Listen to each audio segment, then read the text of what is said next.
arguing that choice is a value won't win you this debate. Here, Because here, you have to contextualize choice in the reality of tensions happening and the ability of particular individuals, even if there are just a few of them, to influence policy and agenda. That is where this debate is set in.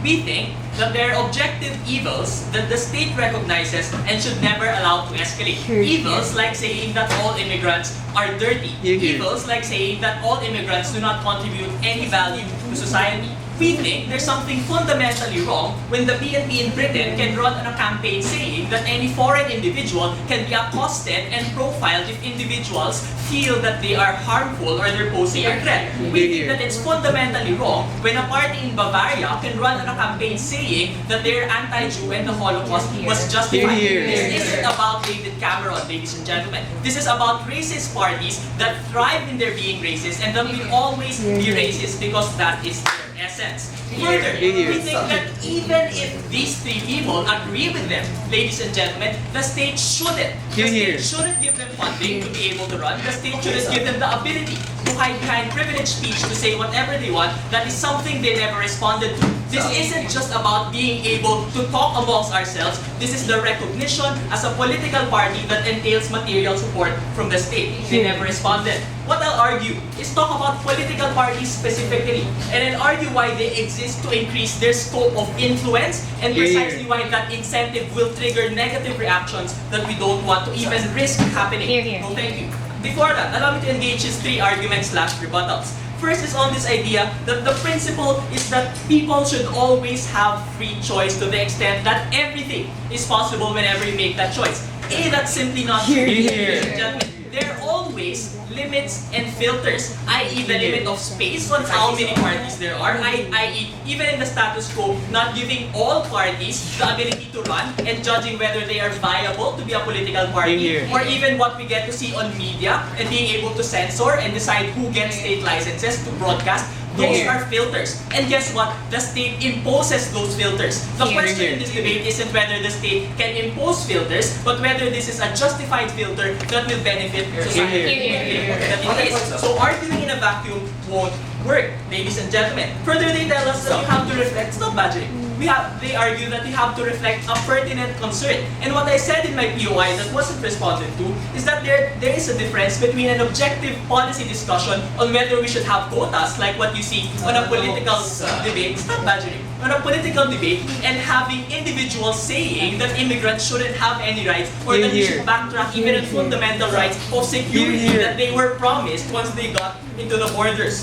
Second level of rebuttal is on this idea that in a democracy you should allow individuals to engage. But the nuance that we said from Steph's speech is precisely that times are particularly dangerous. You don't need a big swelling of individuals entering parliament. Even just 2 or 3 of them can make a volatile situation particularly worse. Like in Greece, what if you elect a politician who says that we shouldn't give any education benefits anymore because we have to have tax cuts and that's what the other EU countries are asking from us. Those are very real things that might happen even if you just have 2 or 3 individuals. They never responded to the nuance of how a parliament works. You have to engage these people and make some level of compromise, especially given the trend of scattering political parties that don't have a lot of don't have any majority. Such that the nuance is, it's very possible, for instance, in a town in Belfast, wherein a factory was closed down and moved to an Eastern European country, for that set of people to elect a particularly racist candidate. And that racist candidate, once enshrined with the state's legitimacy and the ability to move forward agenda,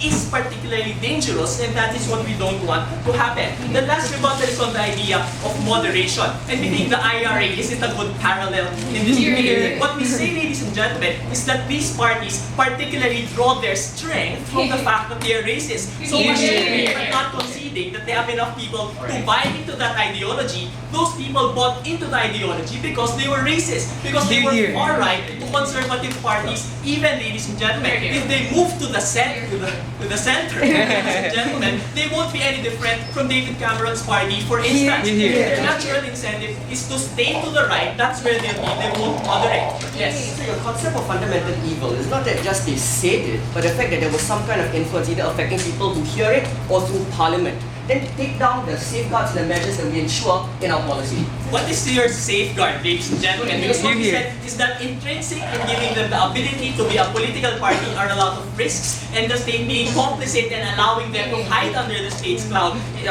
is something that we don't want. This leads to the argument. Why are political parties very different? They're different from any just organization or any individual speaking alone because a political party has the natural incentive not just to self-preserve but to extend their scope of influence. And this is something very different about them. That's why we have higher standards on recognizing who we treat as political parties. And what is the method of getting support of individuals like these who want to increase their scope of influence? Driving hysteria, driving illogical hatred, or finding incentives and finding the best ways to get people to buy into things that right now we think are clearly illogical and go against natural and common law, saying that all individuals in your borders should be treated equally, but in the hands of a charismatic individual who is a member of parliament in the context of the economy right now, wherein there's a lot of scarcity and people have a trend for xenophobia, is very, very dangerous. What can happen? You can have things like in political rallies in those towns like Belfast. If you have the ability to hold formal political rallies, it's not very far off that local violence actually also ensues because organizations have the incentive again to get their people to act on and actually live out what the party believes in. That is what is different about an organization, such that it's not very far off that you have riots, and we've seen this even in Greece now on the basis of economic reasons. All the more when you introduce the race card,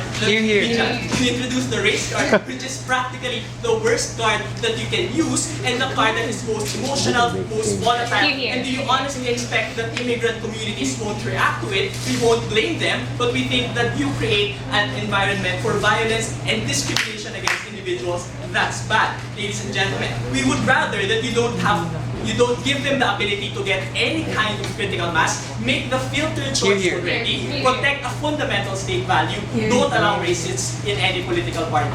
Thank you.